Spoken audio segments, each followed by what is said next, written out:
தள்ளா விளையுளும் தக்காரும் தாழ்விலாச் செல்வரும் சேர்வது நாடு. காலம் தவறாத விளைச்சலும் அறிவில் சிறந்த சான்றோர்களும் நல்வழியில் சேர்த்த குறையாத செல்வமும் உடையதே ஒரு சிறந்த நாடாகும். பெரும் பொருளால் பெட்டக்கதாகி அருங்கேட்டால் ஆற்ற விளைவது நாடு. நிறைந்த பொருள் வளத்தால் எல்லோராலும் விரும்பத்தக்கதாகி தீமைகள் ஏதுமில்லாமல் காலம் தவறாது மிகுதியாய் விளைவதே சிறந்த நாடாகும். பொறையொருங்கு மேல் வருங்கால் தாங்கி இறைவர்க்கு இறையொருங்கு நேர்வது நாடு.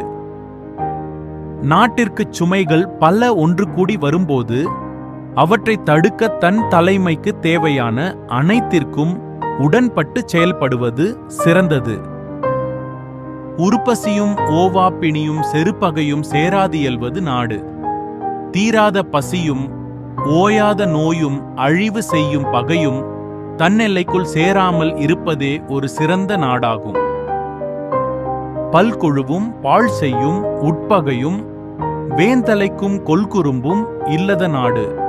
நாட்டிற்கு எதிரான சிறு குழுக்களும் நாட்டை அழிக்கும் உட்பகையும் தலைமையை அலைக்கழிக்கும் கொடிய பகையும் இல்லாதிருப்பதே சிறந்த நாடாகும். கேடரியா கெட்ட இடத்தும் வழங்குகின்றா நாடென்ப நாட்டின் தலை. பகைவர்களால் கெடுதல் இல்லாத ஒருவேளை சூழலினால் கெட்டுவிட்டாலும் அதனை சீர் செய்ய குறையாத வளங்களை கொண்டிருப்பதே எல்லா நாடுகளிலும் சிறந்த நாடாகும். இருபுணலும் வாய்ந்த மலையும் வருபுணலும் வல்லரனும் நாட்டிற்கு உறுப்பு. வான்மழையும் நிலத்தடி நீரும் வளம் நிறைந்த மலையும் அதிலிருந்து ஓடிவரும் ஆறும் வலிமை மிக்க அரணும் ஒரு நாட்டின் முக்கிய அங்கங்களாகும்.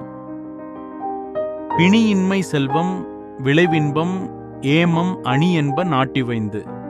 ஒரு நாட்டிற்கு நோயின்மை செல்வம் விளைச்சல் இன்பமான வாழ்க்கை நல்ல பாதுகாப்பு ஆகிய இந்த ஐந்தும் சிறந்த ஆபரணங்களாகும். நாடென்ப நாடா வளர்த்தன நாடல்ல நாட வளர்ந்தரு நாடு. பிறரை சார்ந்தில்லாமல் தன்னகத்தே எல்லா வளங்களையும் கொண்டுள்ள நாடே சிறந்த நாடாகும். பிறரை சார்ந்தே ஒரு நாட்டின் வளம் அமைந்தால் அது சிறந்த நாடாகாது. ஆங்கமை வைத்திய கண்ணும் பயமின்றே வேந்தமைவில்லாத நாடு.